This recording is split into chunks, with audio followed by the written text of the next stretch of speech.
Amém, glória a Deus. Eu queria começar destacando esta frase do filósofo americano Karl Barth. Olha só essa frase que diz: tenha os olhos no jornal e a Bíblia na mão. Tenha os olhos no jornal e a Bíblia na mão. O que esse filósofo queria descrever quando ele trouxe essa frase, esse ensino sobre a importância que há quando nós estamos cientes do que está acontecendo no mundo, ao mesmo tempo tendo em nossas mãos a palavra do Senhor, vendo o que está acontecendo, julgando os tempos e as estações e tendo a ênfase, a ótica na palavra de Deus, compreendendo o que está acontecendo na ótica do Senhor. E por que eu estou falando isso para você? Porque eu queria colocar um dado de jornal, queria colocar uma informação que agora no mês de junho, saiu nesse mês, o dado do IBGE 2022 no quesito religião. E é um dado tão importante, é um dado que ressalta coisas importantes que eu quero estar dando ênfase nessa palavra. Então, eu mesmo, quando passou o censo, o pessoal que faz o censo, eu queria estar na minha casa. Porque quando passasse o agente lá, eu queria falar: eu sou terrivelmente evangélico, pode colocar bem aí. E esses dados, eu queria que a gente nos atesse aos dados do percentual dos evangélicos no Brasil. Então, queridos, em 2010, no penúltimo censo que foi feito, nós éramos evangélicos no Brasil 21,7%. E nesse último censo de 2022, nós saltamos, o número do povo de Deus no Brasil, os evangélicos, saltou para 26,9%. Hoje nós correspondemos no Brasil a 47 milhões de pessoas que se consideram evangélicas. É muita gente, sim ou não? Então nós somos quase um quarto da nação de evangélicos. No ano de 1991, nós éramos apenas 9%, e agora em 2022, esse dado de 26%. Eu creio que esse salto de números se deve a um tempo como no fim dos anos 90 e no início dos anos 2000, quando o Espírito Santo trouxe um mover de avivamento sobre o Brasil, e nós vimos milhares e milhares de pessoas sendo alcançadas pelo Evangelho. Ainda hoje nós estamos colhendo os frutos desse tempo. Ainda hoje nós estamos colhendo, porque quantos cristãos, quantas igrejas implantadas. Eu mesmo sou da opinião que é melhor ter uma igreja em cada esquina do Brasil do que ter bar, do que ter local de prostituição, do que ter boate, do que ter lugar que não influi nem contribui para nada, só para o inferno. Então eu prefiro que haja mesmo igrejas implantadas em toda a nossa nação. E eu não sei você, mas eu me alegro quando eu chego no supermercado e eu ouço a Gabriela Rocha cantando no mercado. Eu não sei você, eu estava falando hoje de manhã que ainda na academia que eu frequento, as músicas ainda não estão de Deus, mas eu vou dar minha sugestão lá. Eu tenho uma playlist top das galáxias. Será que quando eu vim não deu?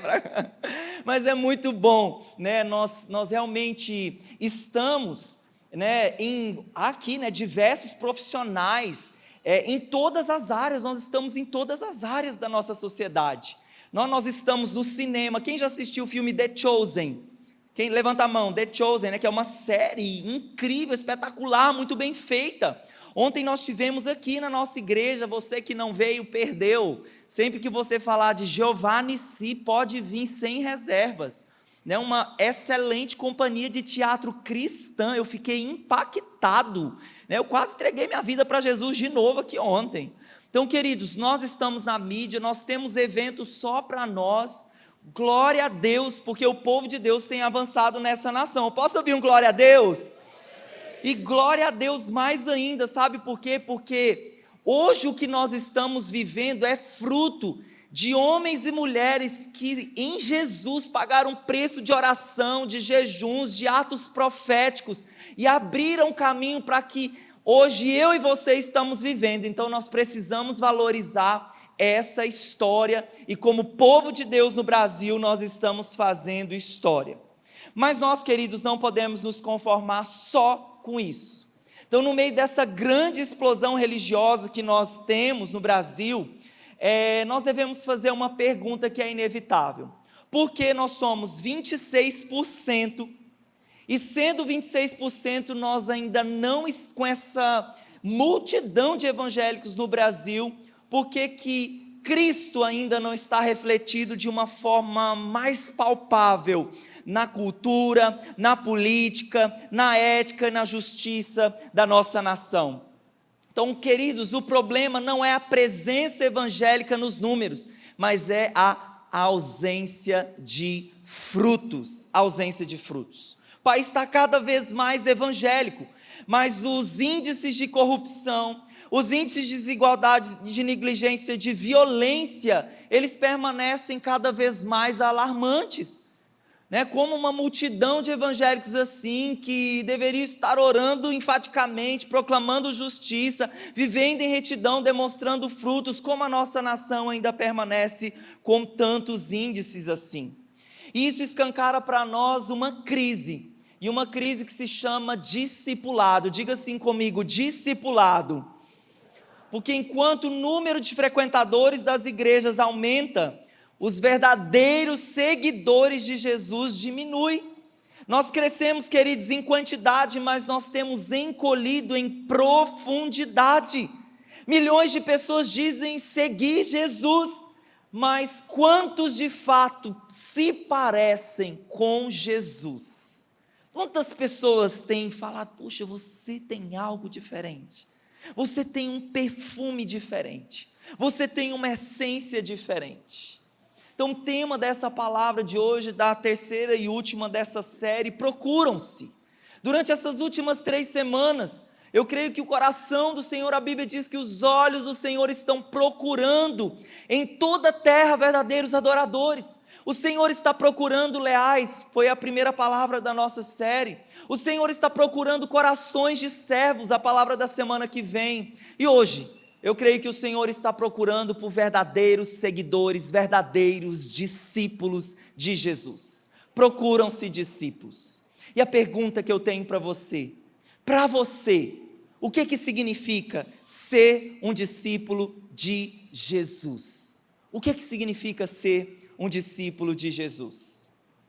E eu queria falar sobre alguns perfis, e principalmente quando nós lemos capítulo 2 e 3 de Apocalipse, a Bíblia diz que Jesus, ele passeia no meio da sua igreja. Nós temos Jesus passeando no meio dos candelabros de ouro.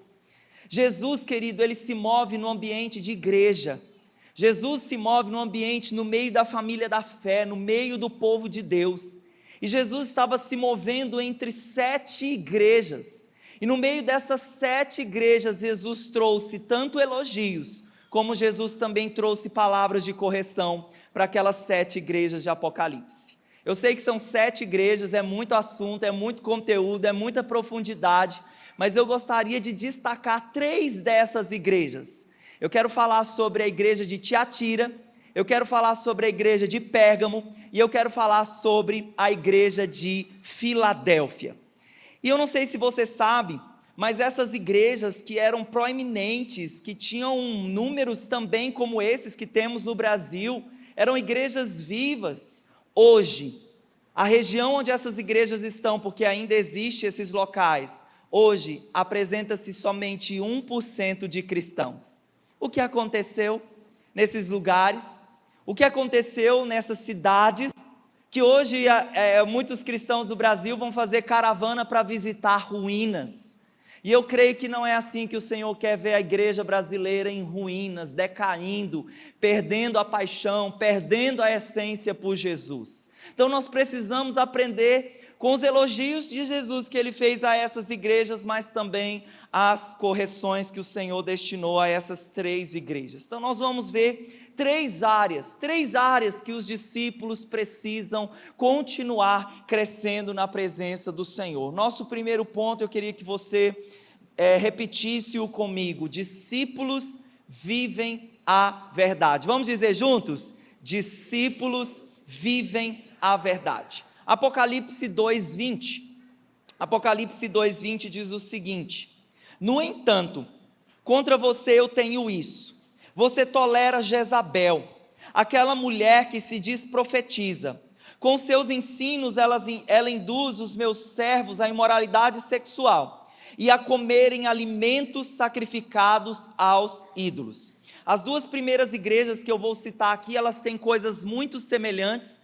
No primeiro ponto eu vou dar ênfase em uma situação, e no segundo ponto eu vou dar ênfase na outra situação, peculiares às igrejas de Tiatira e de Pérgamo. Então Jesus começa elogiando a igreja de Tiatira, e é tão bom quando nós temos líderes, cônjuges, que nos elogiam em primeiro lugar, né? Então sempre antes de proferir uma exortação, é importante elogiar, e o nosso Senhor elogia a igreja de Tiatira. Ele fala: olha, você é conhecida pelas suas obras, vocês servem, você é conhecida pela sua fé, vocês são homens e mulheres de fé, vocês são perseverantes.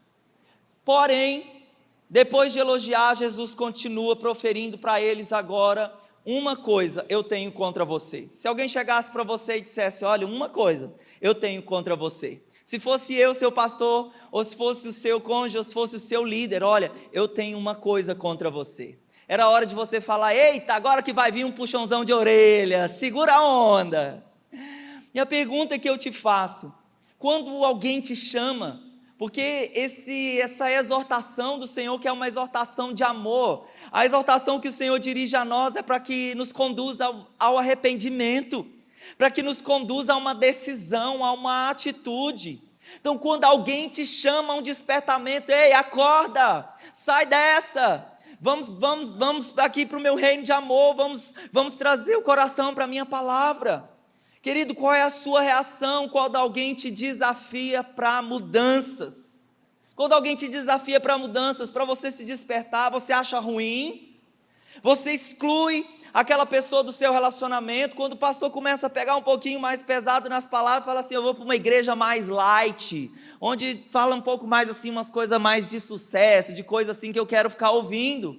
Você pula fora, você questiona, ou você recebe aquela palavra: poxa, eu preciso, eu não quero um coração orgulhoso, soberbo, eu quero um coração humilde, quebrantado diante da presença de Deus. Então Jesus está chamando Tiatira para um despertamento, e todas as vezes que o Senhor nos levar a um lugar de arrependimento, é porque o passo a passo é: primeiro arrependimento, depois do arrependimento, transformação da nossa mente, e à medida que a nossa mente é transformada, o nosso comportamento ele vai ser alterado, ele vai mudar.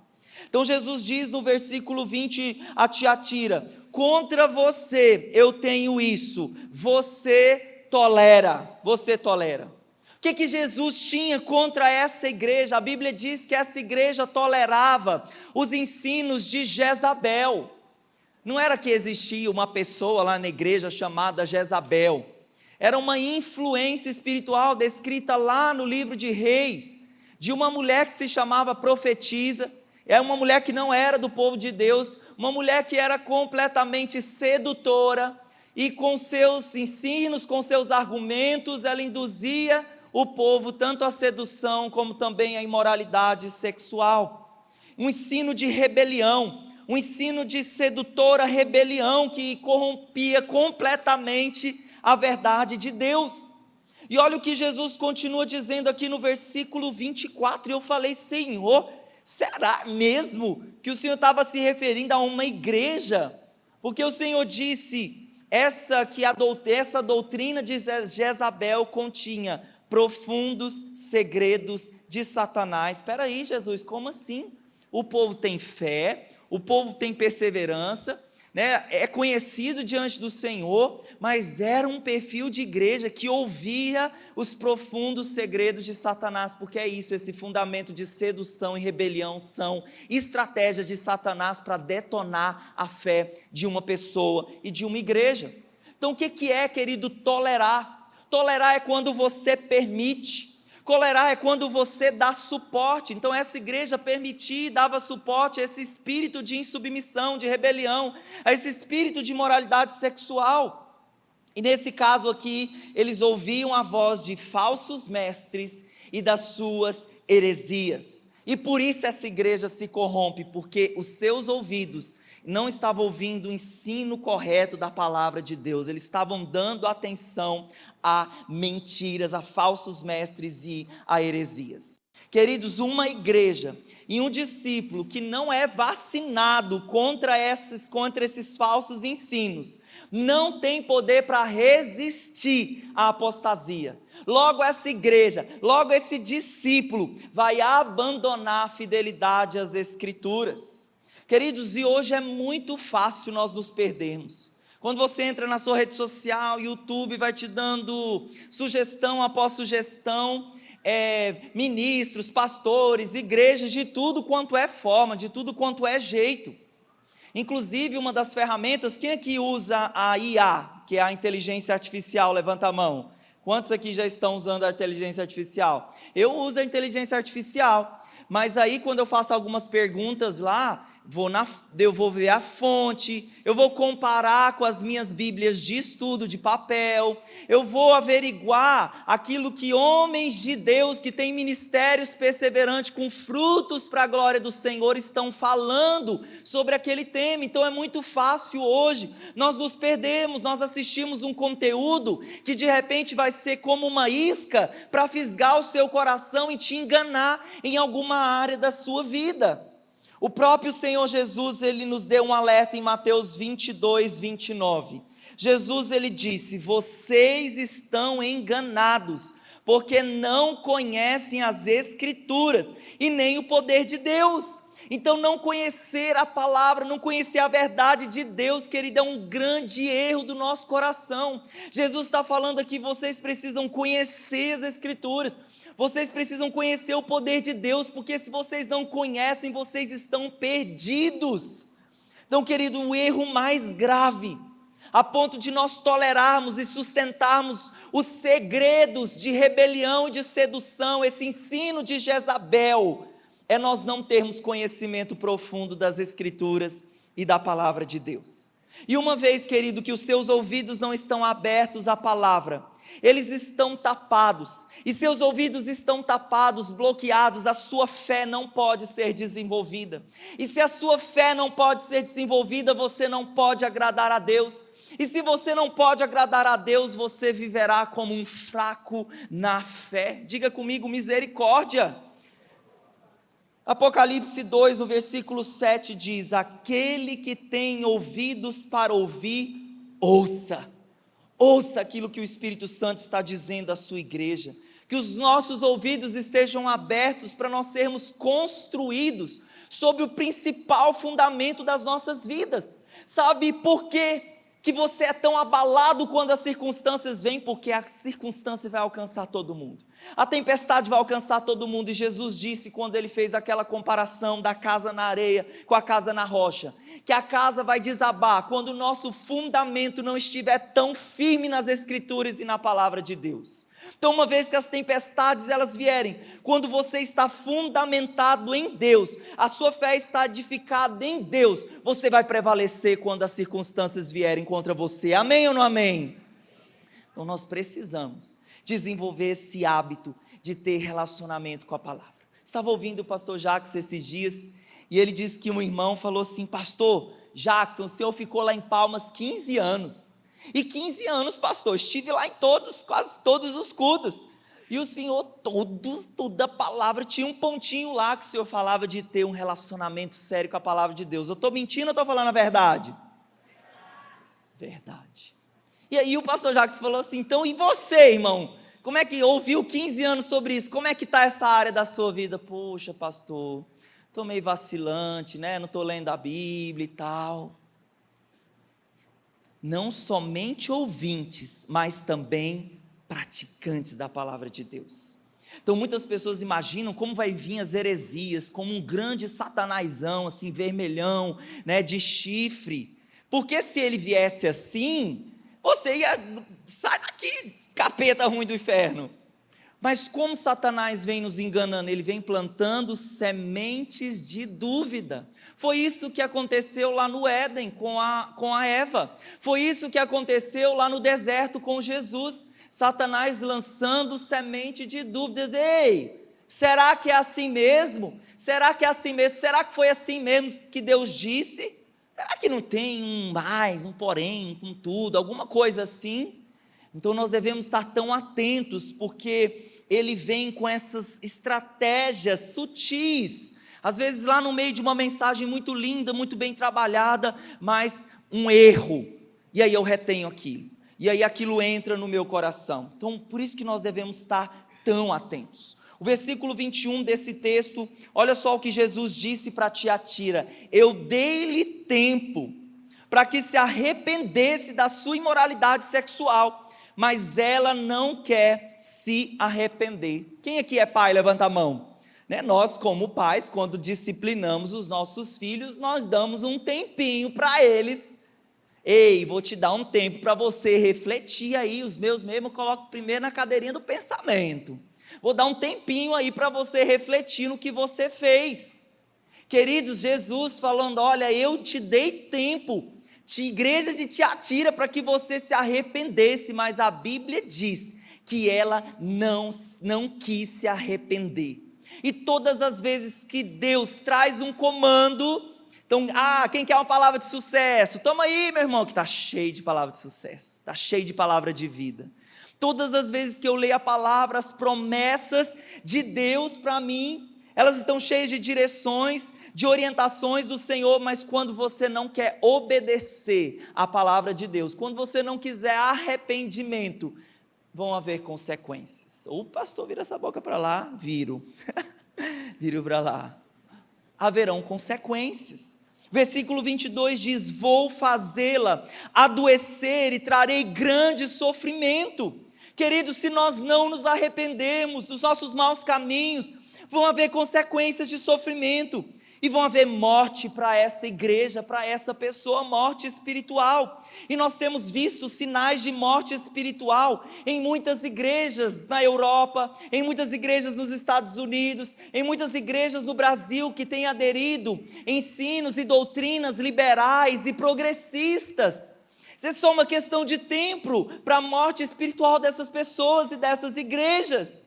O mesmo pode ser aplicado ao que diz Romanos 6:23, o salário do pecado é a morte, Então uma igreja que troca, queridos, o evangelho da graça de Deus por um evangelho barato, fácil de entrar, a porta larga, queridos, essa pessoa está entrando por um caminho desastroso. O verdadeiro, querido, discípulo de Jesus, ele deve ter discernimento, para ele permanecer sobre o fundamento da verdade do Senhor. Nós não devemos ser os discípulos de um versículo só. Qual é o versículo, irmão, que você sabe de cor? Jesus chorou, pastor, amém, que pelo menos Jesus chorou, você tem. Mas nós também não podemos ser os discípulos dos livros devocionais. Eu não tenho nada contra com os livros devocionais. Eu acho que eles são importantes para uma estação da nossa vida, não para ficar a vida inteira se alimentando do alimentinho pronto. É que nem o passarinho, lá na chácara tem vários assim. Achei um esses dias lá no ninho.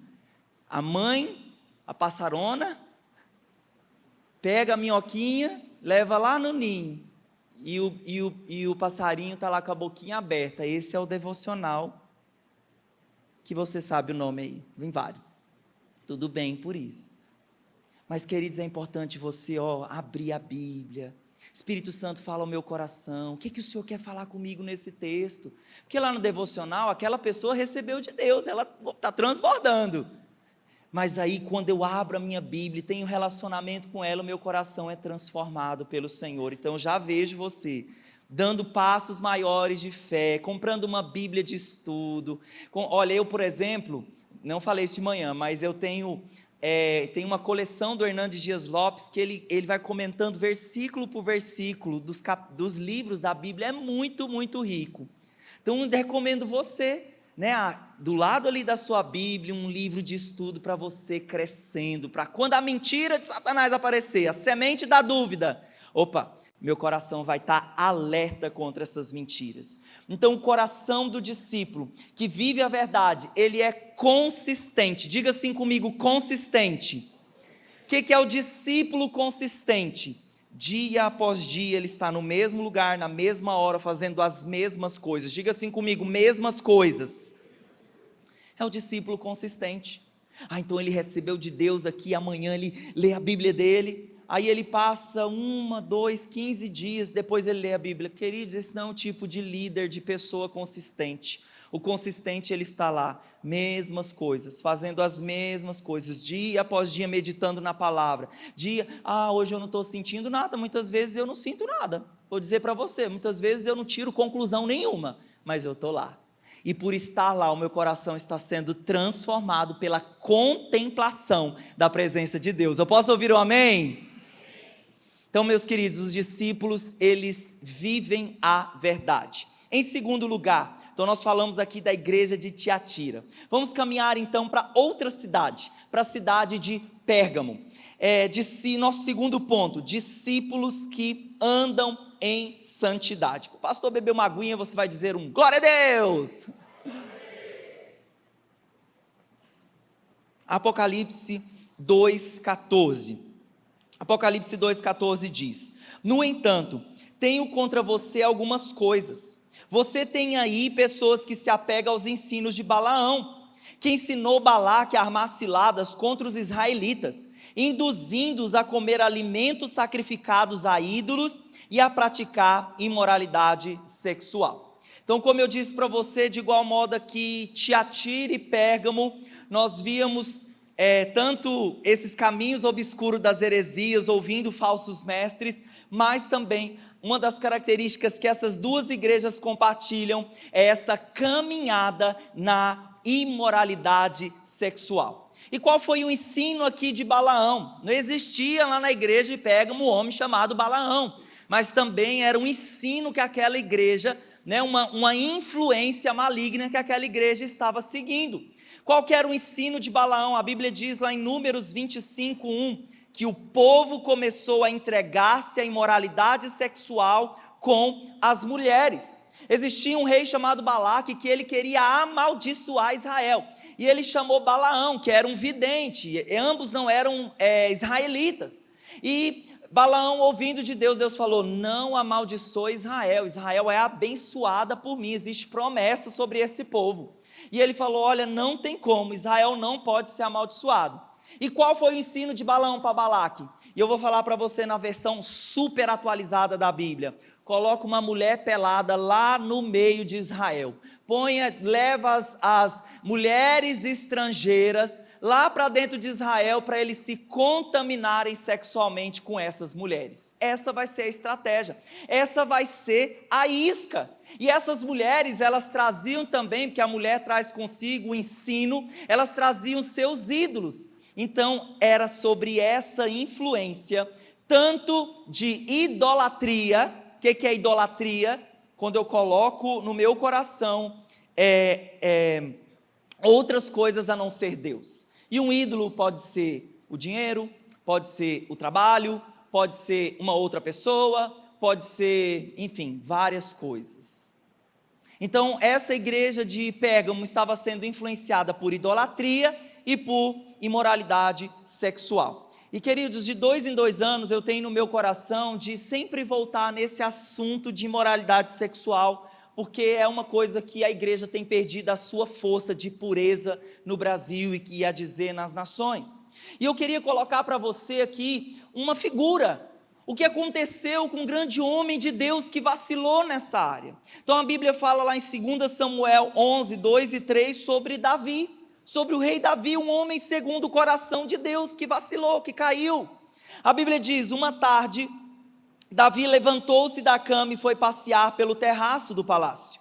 Do terraço viu uma mulher muito bonita, tomando banho, e mandou alguém procurar saber quem era.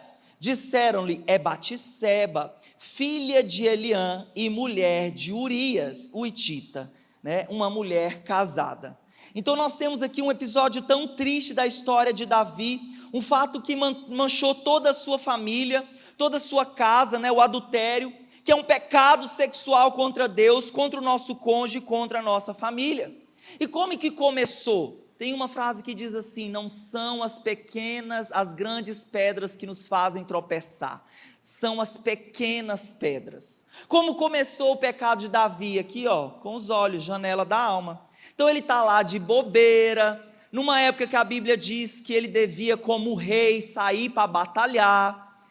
Então, que era o propósito dele, ele devia estar lá no propósito, mas ele está lá de bobeira, dormindo até tarde, né? E aqui era numa tarde, a Bíblia diz numa tarde, e ele acorda e vê lá uma mulher tomando banho. Então, tanto ele estava vacilando, quanto a abençoada também que estava lá tomando banho pelada.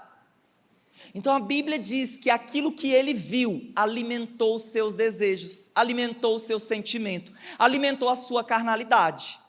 Então, queridos, as janelas da alma, né? Então nós chamamos a visão, a audição, o tato, que você, né, o cheiro, de janelas da alma. Então, são coisas que atraem, né, para o pecado tantas vezes. E aquilo que Davi viu, dele deu brecha. Naquele momento que ele deu brecha, o pecado então entrou. Então, querido, sabe esse negócio muitas vezes de ficar aqui rolando a barra do celular, de bobeira, numa tarde, vendo coisas aqui, daqui a pouco uma coisa te isca. Daquilo vai passar para um link, do link para uma coisa, e aquilo vai enveredar o seu coração. Então, em vez, queridos, do Davi estar aqui focado no propósito, ele está ali de folga, e ele não tem força suficiente para desviar os seus olhos, uma vez que ele vê, aquele pensamento, ele viu, veio um pensamento, e ele alimentou aquele pensamento, chama a mulher, né, e ele adultera com aquela mulher, consuma aquele ato. Queridos, quantas pessoas no nosso meio estão presas nessa área de imoralidade? Quantas pessoas no nosso meio? Quando eu estou falando de imoralidade, eu estou falando de toda prática sexual que é condenada pela palavra de Deus. Nós estamos falando de pornografia, nós estamos falando de masturbação, nós estamos falando de homossexualidade, nós estamos falando de relações sexuais fora da aliança do casamento, nós estamos falando de adultério. E quantos cristãos, e falando especificamente agora da pornografia, quantos cristãos não estão investindo, ofertando, colocando dinheiro lá numa indústria que escraviza pessoas, que trata pessoas como um pedaço de carne, que trata pessoas como uma coisa, que trata crianças, que molesta sexualmente de crianças? Quantos cristãos não estão lá perdendo a sua autoridade vendo essas imagens, entregando a sua vida no altar de Satanás? Então, queridos, o ser humano tem chegado num nível tão lastimável, que nós temos amado coisas, e nós temos usado pessoas. Então, eu falei aqui hoje de manhã, o Wellington foi no açougue ontem, me mandou a foto de uma carne, bem gostosa lá, que nós vamos comer amanhã, presbitério. Mas é isso que nós estamos fazendo com as pessoas, nós estamos olhando para as pessoas como um pedaço de carne, para nos satisfazer, para satisfazer as nossas necessidades. Por trás de cada uma daquelas pessoas, nas imagens pornográficas, existem filhas, existem pessoas com sentimentos, mas nós estamos coisificando essas pessoas. Queridos, se nós temos a nossa nação 47 milhões de evangélicos, por que essa realidade não muda? Queridos, começa com a igreja, começa com o povo de Deus. Nós precisamos renunciar a esse altar chamado de idolatria do prazer. Queridos, quantos crentes estão viciados na imoralidade? Tem outros dados de pesquisas para vocês. A revista Cristianismo Hoje realizou uma pesquisa que perguntaram para pastores. Quantos pastores, a porcentagem de pastores que visitaram no ano anterior sites pornográficos? 54% de líderes, de pastores. Imagine o rebanho, porque há uma influência, uma autoridade espiritual sobre os líderes. A outra pesquisa revelou que 50% dos homens evangélicos são viciados em pornografia. E a CNN disse também em uma outra pesquisa que 70% de homens cristãos têm dificuldade com isso. Queria colocar para você uma imagem de uma ressonância de mapeamento da atividade cerebral. Eu consultei um dos nossos médicos aqui da igreja para me ajudar nesse ponto. E nós temos aqui a ressonância, o primeiro aqui, nesse em verdinho, um cérebro, se eu falar cérebro é porque às vezes minha língua enrola nessa palavra, tá bom?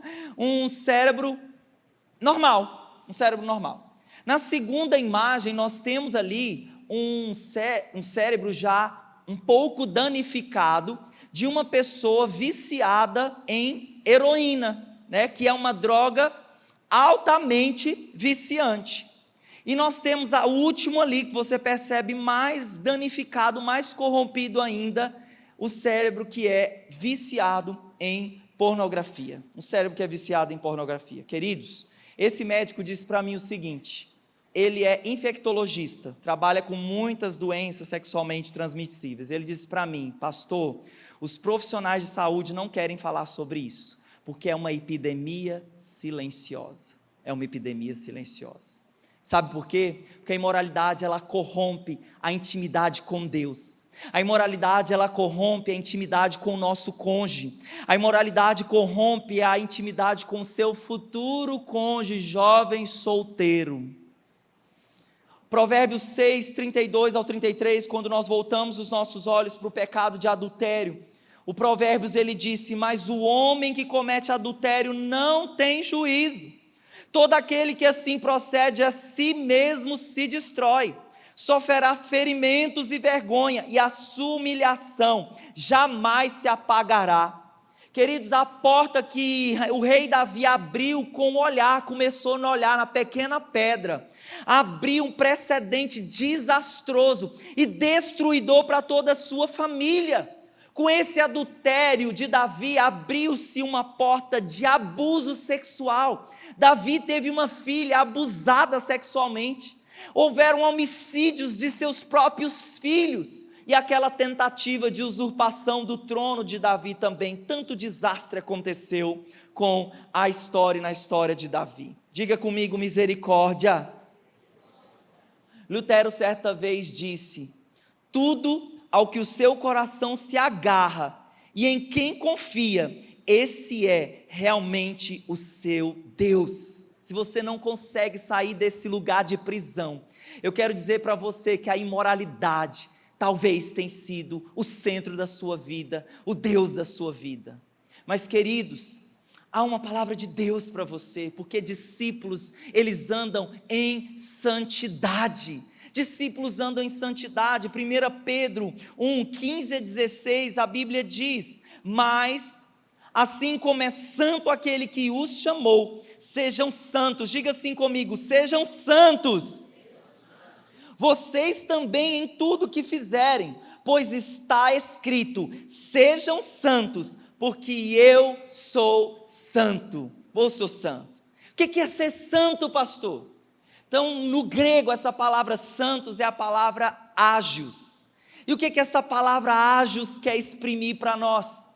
Que santidade, ser santo, é ser separado para Deus. Diga assim comigo: separado para Deus.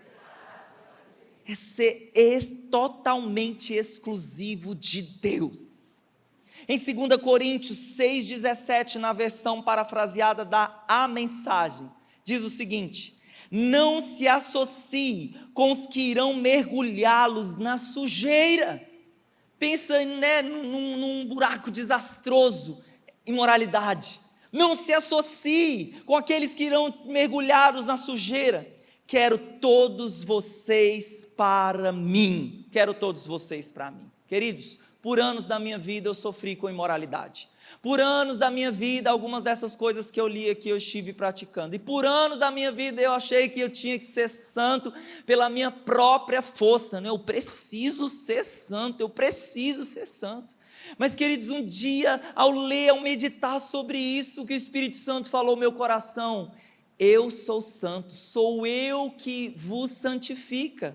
Então, queridos, existe uma parte que é sua: separação, fugir do pecado, correr do pecado, criar formas de mergulhar em Deus e na presença. E existe uma parte que é do Senhor, nos santificar. É Ele que nos santifica, Ele que é santo, e Ele quer santificar o seu coração. Posso ouvir um amém?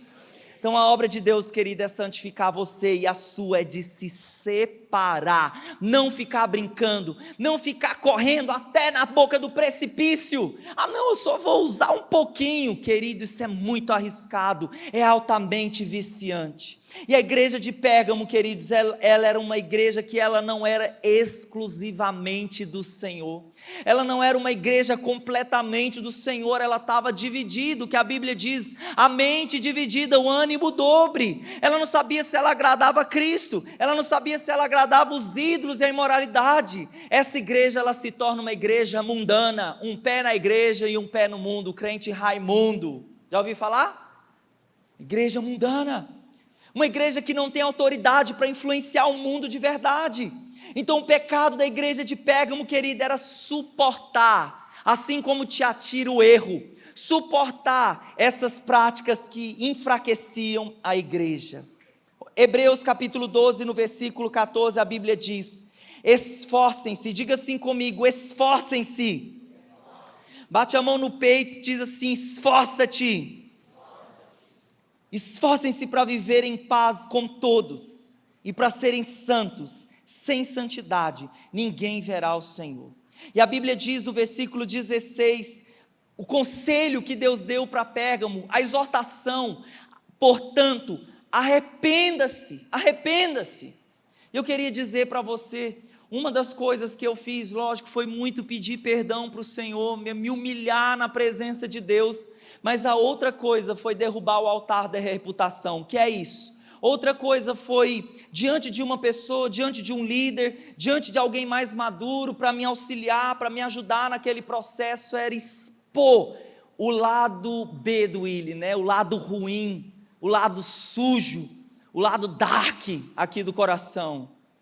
Então, querido, eu quero desafiar você, tenha coragem de derrubar esse altar, porque por fora estava muito santinho, muito lindo, muito cheirosinho, muito limpinho, mas por dentro, com tantos pecados, com tantas coisas preso. Eu quero encorajar você, procure alguém, tenha coragem de procurar alguém para confessar, porque a Bíblia diz que quando você confessa, vem uma medida de cura sobre você, porque a exposição é um instrumento de cura. A exposição é um instrumento de cura de Deus para você. Então não fique acovardado por Satanás, guardando coisas que vão fazer mal para você. Tenha coragem, procure alguém. Pode procurar o pastor Willy, pode procurar um dos líderes supervisores, e tenha coragem de renunciar a esse ídolo chamado imoralidade sexual. Posso ouvir um amém? Então nós já vimos, discípulos são aqueles que vivem a verdade.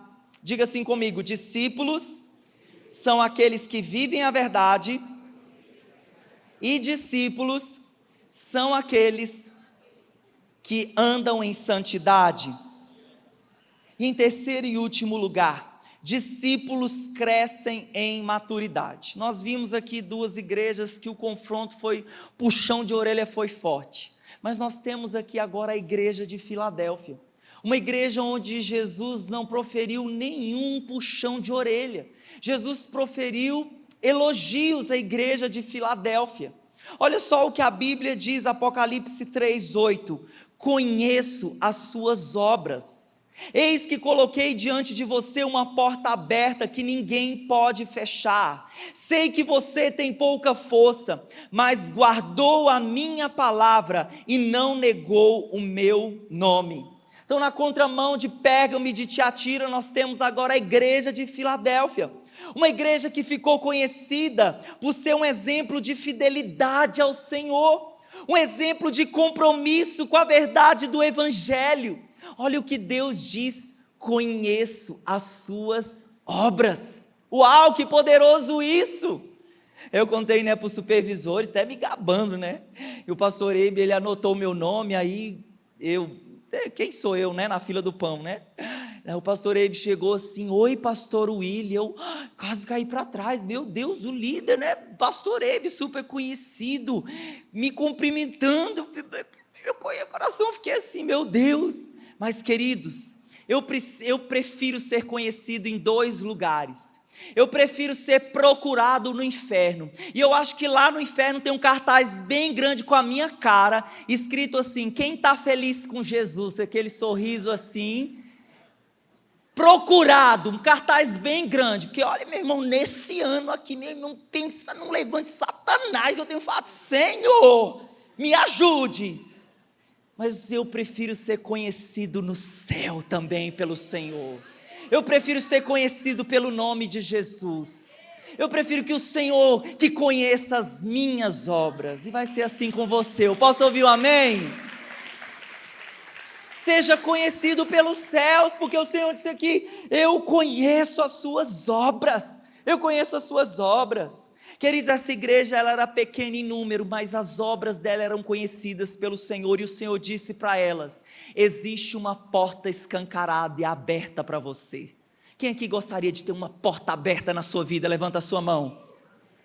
Ande em santidade, seja fiel, seja comprometido com a palavra. Olha o que Deus está dizendo: existe uma porta, existe uma janela de oportunidade para você, igreja de Filadélfia. Queridos, essa igreja ela ficava entre uma rota comercial entre o Oriente e o Ocidente. Muitos estrangeiros eles percorriam por essa cidade. E queridos, esses estrangeiros transitando por essa cidade era uma oportunidade para essa cidade ganhar aquele povo para Jesus.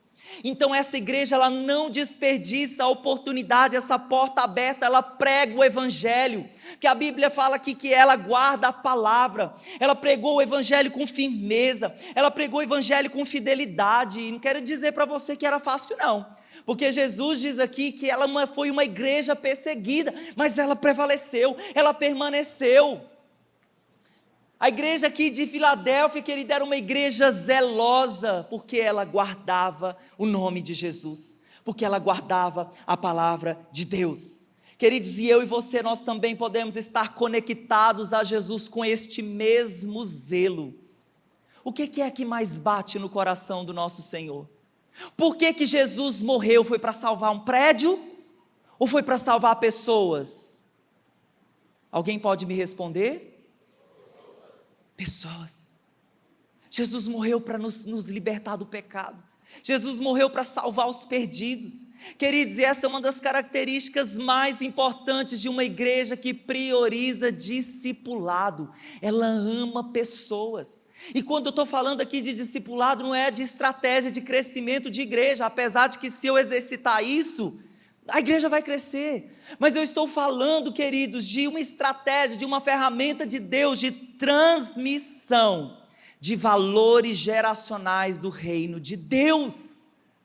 De uma igreja que prioriza o discipulado, queridos, sabe por quê? Discípulos maduros estão envolvidos com pessoas. Jesus disse, Mateus 28:19, vão e façam discípulos de todas as nações. Vamos dizer juntos? A ordem, não, pastor, não, é opcional. Não, vamos lá, vamos ler.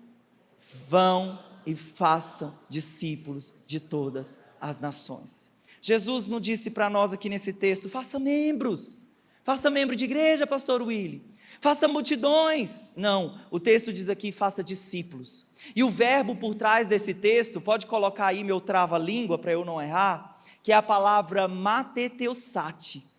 E essa palavra, esse verbo por trás dessa palavra, que discípulo significa aluno, mas vai mais do que isso, essa palavra discípulo significa um seguidor que é tão comprometido, não um seguidor que só quer informação, que quer ser um cabeção espiritual, mas um seguidor que imita verdadeiramente o nosso Deus.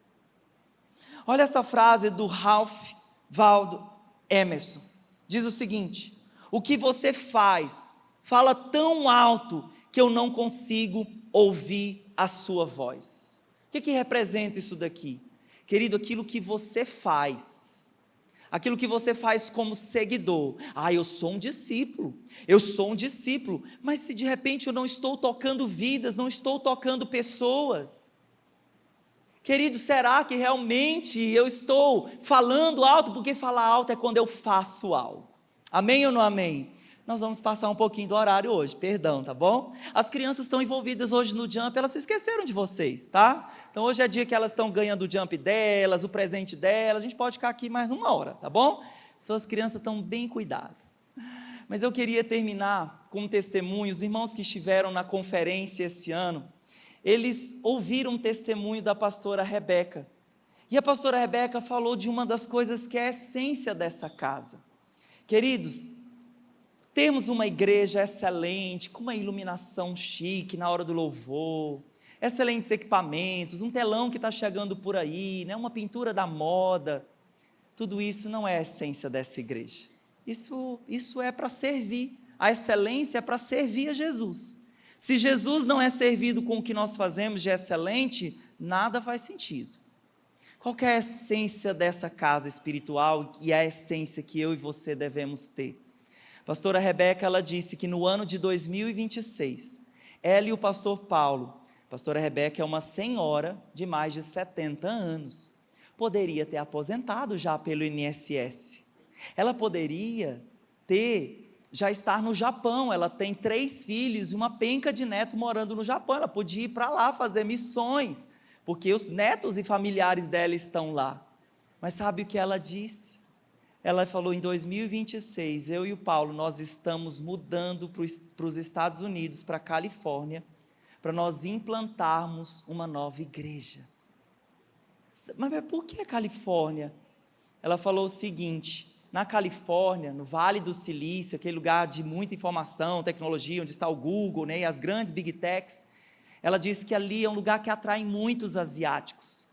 E você sabe que os asiáticos hoje ainda é uma grande fortaleza para o evangelho, né? Eles adoram tantos deuses e o cristianismo demora um pouquinho a entrar lá. E ela disse: nós vamos implantar uma igreja num lugar onde esses asiáticos vão vir pela cultura dos Estados Unidos, que eles vão implantar uma igreja americana, fala inglesa. Para quê? Para que esses asiáticos conheçam Jesus, e quando eles voltarem para a Coreia do Norte, China, Japão, e todos aqueles países ali asiáticos, eles sejam um canal de Deus nesses países, eles falem de Jesus. Eu fiquei pensando assim: Senhor, que exemplo. Uma senhora de 70 anos, poderia ter já aposentado, está curtindo a vida, mas dando a sua vida por Jesus, entregando a sua vida por amor. Jesus disse para a igreja de Filadélfia: eu conheço o seu nome, você guardou a minha palavra, você não negou a minha fé. Queridos, a pergunta que nós devemos nos fazer, em 2048, quando estatisticamente nós seremos 50% de evangélicos no Brasil, será que em 2048 nós vamos ter verdadeiros seguidores de Jesus nessa nação? Será que nós vamos ter fiéis seguidores comprometidos com Jesus? Será que o Senhor vai encontrar no Brasil uma noiva comprometida, lavada, redimida no sangue do Cordeiro, e uma noiva que está fazendo diferença por onde ela vai? Queridos, Jesus está procurando discípulos que vivem a verdade. Jesus está procurando discípulos que andam em santidade. E Jesus está procurando discípulos comprometidos.